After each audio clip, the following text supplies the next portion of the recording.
Saprotiet, ir viena tāda lieta, ka šeit notiek visā izglītības sistēmā, notiek bremse.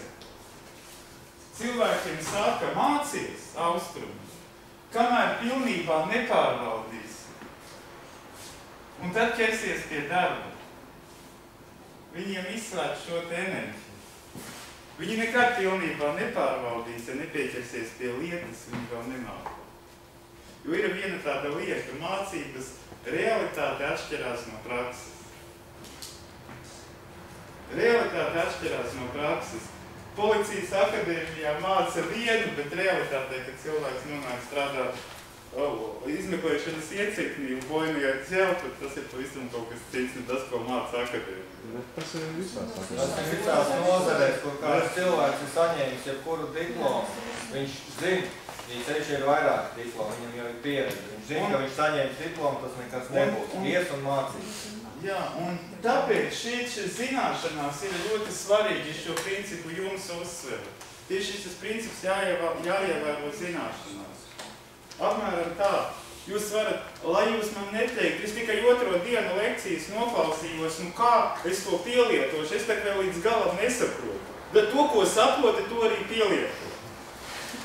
Jūs savādāk neiemācīsies. Saproti, to visu pravi jāicina praktiķē. Paņemaiši, pārbaudot praksē, viņš aizķerās aiz tavas cilvēciskās formas, ir tāds iedzieni cilvēciskā forma. Ja tu kaut ko praksē izdari, viņš aizķerās aiz formas kā iemaņa. Ziemeļi spēj darīt nedomājot. Ziemeļiem, kad viņi dara nedomājot, sanāk labāk. Austrumiem sanāk labāk, kad viņi dara domājot. Un šeit ir iejušanās. Šeit ir rietumi, ir tas feelings, kas māksliniekam īstam. Saprotiet, iejušanās lomā, spēlējot, dzīvē. Šeit ir pribambasa, šeit ir izjūtas, šeit ir iejušanās un ir telpā vidē. Tas ir es paudu dzīvē kā filmā Rietumu diena. Rietumu diena sevi, teiksim tā, kad tevi sevi gribi justies labi, tad tevi sevi ir jājūtās iekšā kā gaismas bruņiniekam, par ko, kur Paulo Koelju ir grāmata Vēstules gaismas bruņiniekam. Nu, ja tu spēj justies kā gaismas bruņinieks, tev rietumu dienā būs labi. Ja tu rietumu dienā jūties kā dzīves apbežots, tev būs ļoti slikti, tavas izjūtas nosaka to rietumu dienu. Kas tad ir dienvidu diena? Dienvidu diena ir rezultāts, tur visas 3 enerģijas ir kopā. Varētu teikt, dienvidu diena parāda dzīves kvalitāti. Ko pirmajās 3 dienās cilvēks ir cik potenciāli, cik lielus soļus ir izdarījis? Saprotiet? Vēlreiz. 1, 2, 3. 4. soļa nav, ir tikai kājas pielikšana. Tātad dienvidu dienā iniciatīva ir muļķīga. Nu kāda iniciatīva? Dienvidu dienā, iedomājieties, jūs 3 dienās uzkrājat inerci. Nu kā mašīnīti uzvēl. Un dienvidu dienā tā inerci iet vaļā. Tur nav vairāk jāgriež atslēdzi. Iedomājieties, pelīti uzvelkamo, 3 apgriezieni. Austrumi, ziemeļi, rietumi, jau dienvidu diena, cik viņi stipri uzvilka, tik viņi ātri aizies. Tur nevar ne pielikt, ne atņemt. Dienvidu dienā bēdas nāk pie bēdīgā, laime pie laimīgā, nauda pie bagātā, sitieni pie tā, kas uzskata sevi par upuri. Dienvidu dienā piemīt princips dienvidu dienā, kad enerģija valda. Un enerģija pievelkās pa principu podobību. Nu, saprotiet, katram pēc nopelniem. Iedomājieties, cik interesanti, šī ir rietumu diena pirms dienvidu dienas. Pameditējiet uz to rietumu dienu iejušanās lomā. Un saprotiet, ko tas nozīmē? Kādā lomā tu šodien esi iejuties, pēc tādas lomas tev rīt nāks. Ja tu šodien esi iejuties gaismas bruņinieka lomā, tev var rīt būt notikumi kā gaismas bruņinieka. Saprotiet? Jo pēc rietumiem iet dienvidi. Un redziet, kas par vienu lietu, kad jūs mācīsieties, atcerieties ļoti būtiski, kad pats galvenais. Tas, ko jūs mācāties, nav kalendārs. Es tikai viņu sauc par kalendāru. Saprotiet, Tas, ka es saku, pēc dusmām vienmēr nāk bailes un pēc bailēm vienmēr nāk žēlums pret sevi. Rietumu dienas negatīvā īpašība žēlums pret sevi. Šie te principi, kura enerģija, kurai seko, viņi darbojās matriksā, mūsu dzīvē. Praktiski tas ir matriksa kods, ko jūs mācaties. Kura enerģija, kurai seko? Jūs mācaties zināmā mērā alķīmiju. Tas ir kā ķīmiskā reakcija. Kas ies aiz tā, jebkurā gadījumā? Saprotiet? Secību mācaties. Apmēram tā, ka secību, ja jūs iesperat pa apmeni, kā viņš rikos, saprot secību, tad viņš atsatīsies, tad, secība, ja ābolu aplaiž, viņš krīt. Ja apakšā ir cilvēks uzkrīt uz galvas, jūs mācaties šo slēpto secību notikumus. Bistrupā labāk, kur tas ir tos. Ko? Bistrupā labāk attēlots ar Jā. spērienu suni. Jā, vot šo te secību jūs mācaties. Kāpēc? Tātad, pareizais formulējums. Tā ir realitātes paternu secība un attīstība, zināšana. Kāpēc viņš sauc kalendārs? Tāpēc, ka realitāte attīstās laikā, un šīs te zināšanas var pielietot arī laika izskaidrošanu. Kalendārs tā patiesībā ir pievienotā vērtība, blakus efekts, tikai to nevienam nesaķiet. Tas ir blakus efekts šāda zināšana. Patiesībā tās ir zināšanas par matricas uzbūvi, bet viņas izmanto arī laika uzskaitu, kāds fokus. Tātad, šis te 4 soļu, kā saka, princips. Un pirmais, pēc pirmās nodarbības, pēc šīs līdz nākamajai, jums jau būs jāmēģina vismaz par tonāliem arī failās, jūs varēsiet izlasīt. Es aizmirsu Džeksonu un Džeksonu, tur ir raksturojumi, ko es ar saviem skolniekiem sarakstīju, kas saitā ielikti, un vēl krievu valodā viena zinātnieka raksturojumi, antropologu, kurš Meksikā dzīvojas arī, pēc mitoloģijas principiem, pēc māju mitoloģijas principiem, tad ir tonāli raksturojumi. Bet vēlreiz, kad jūs lasat raksturojumus internetā vai grāmatā, nepazaudējiet galveno vadlīniju. Šie 20 ir burti. Vārdu veido 13 burti. Tie ir tikai burti. Ar burtām var būt daudzas nozīmes. Saprotiet, piemēram, šī enerģija ir. Tas ir burts. Viņš var nozīmēt zobi, kāpnes, zāle, ceļš, slota. Lietu vienotības princips. Līdzīgi pateikšu.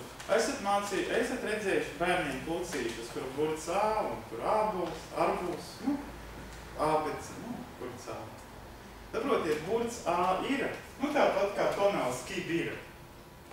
Bet var uz tā klucīša būt dažādi zīmējumi. Piemēram, zem šī tonāla viena, lai šo burtu kib attēlotu. Viena ir rītdiena. Viena māja cilts uzzīmēs plēsoni. Viņām šī zīme saucās vienkārši plēsoni. Hiēns ir tāds mītisks vārds kā grifons, kā hiēni, kas pārtiek no negatīvās enerģijas un attīra pasauli no ļaunuma. Indiešu mitoloģijā šis tonāls, citi viņus sauc obsidiānu tauriņš. Dievieti obsidiānu tauriņš sapatekiem, kas sinhronizē ar veidisko dievieti Durgu, kas jāvis tīģeri un ir ar 8 rokām. Viņa arī tur iznīcina dēmonus, cilvēkus, dievus. Bet viņa ir arī zemes māte Durga. Vēl viņai nosaukums ir Vaska diena. Un viņu attēlo kā biteri, viena indiāna cilts. Tāpēc, kad tas saistīts ar attīrīšanos no grēkiem. Zīlēšanas salomos, starp citu, ir tāda rituāls, kad porčas nolej ar vasku. Viņš nāk no Meksikas. Tas ir no šeienes tas rituāls. Ar vasku vēja negatīvu enerģiju Meksika tam. To vēl viduslaikos ieveda šeit, Eiropā. Viņš nav vietējiem rietumā, tas ir rituāls no turienes. Bet to nezinu tie, kas ieliekšanas salāmās to izmanto, bet ir saistīts ar kibu. Tā ir enerģija, kas sadedzina tiltus, sadedzina padarīto, bet tas ir arī, saprotiet, tā ir arī degviela. Viņam varbūt arī vasks deg, benzīns deg, degviela, enerģija, kas darbojās kā degviela. Ir viena lieta, kāpēc šo te asociēja par plēsoņu vai grifu indiāņu ciltis. Mūsu enerģijā, šiem cilvēkiem, kas ir kibu dzimuši, kibu Normunds, Daiga, Aiga, es redzu, daudz kibu. Ņemam paralēlis, tur ir grīvšķītņi zīmē Meksikā. Tas ir tas pats, kas Latvijā vārna. Vārnas arī attīra no visādiem atkritumiem, daudz. Bet vārnas ir gudri putni. Kibi piemīt gudrību, tāpat kā vārnām ar indiāņu mitoloģijā gudrs putns, ir grīvs. Jo viņš pārtiek, kā lai to pasaka, no zināmā mērā, šie te maitas putni ir vieni no gudrības simboliem. Un šeit, piemēram, kāds teiks, ar ko šī zīme ir ārkārtīgi laba, piemēram, cilvēkam, kas ar biznesu nodarbojās, iedomājieties, biznesmenim kibi ir ļoti labi būt. Jūs saprotiet, šis te tonāls izmanto jebko, pat atkritumus. Kiba biznesmeņi, ja viņi ieiet šī sfērā saprātu, tad viņi var iztaisīt naudu no sūdiem. Viņi, saprotiet, tas, kas citam ir pilnīgs musors, pilnīgs, atkritumi, viņiem ir jau, viņi var izmantot to enerģiju. Tas Vespasiāns, romiešu imperators, kurš iedomājās pirmais nodokli par toletiem ieviest un pateica, viņš teica, nauda nesmir. Viņš noteikti bija šī tonāla pārstāvis. Par padomu cilvēkiem kādreiz runāja, tad, kad nokrita priekškars, kad padomu cilvēks mācīja, kā uztaisīt dariet ko. Kad ar Cirilu un Āmuru varēja uztaisīt kaut ko Eiropā pieraduši bija pie visādiem instrumentiem, padomu cilvēki. Es varbūt papildināšu Ivo teikto, viņš atkal sāk stāstīt jau dziļāk jums par tiem nosaukumiem Kibu un viss, kas jums varbūt liekas sveši. Es atgriezīšos apakaļ pie četriem soļiem. Austrumi, ziemeļi, rietumi, dienvidi.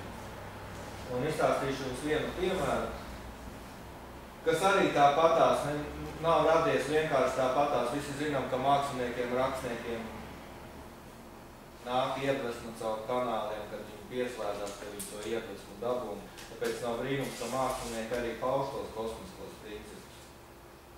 Un pirmā romāna, to droši vien zina visi, D'Artagnans un Jā. Un 3 muskatieri, kur ir 4 varoņi. Vienkārši varbūt jums palīdzēs šis fakts atcerēties asociatīvi ar šiem tonāliem.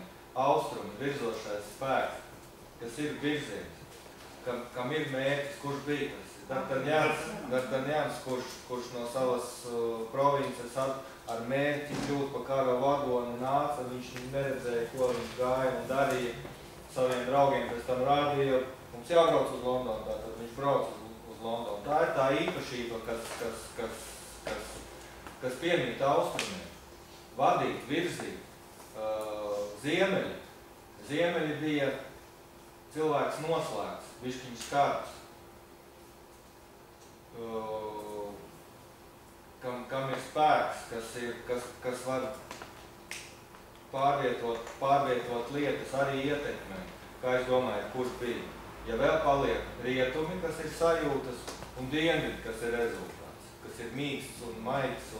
Rietumus vēl sauc cilvēks aiz scēnas. Suflieris? Nē, aiz scēnas cilvēks, palākais kartumā. Jā, bet vairāk jūtu, tas ir vairāk uz iekšpusi. Ziemeļs, tas ir tas, kas reaģē ar lietām, ar darbību. Ar darbību, un manuprāt, Ziemeļs ir...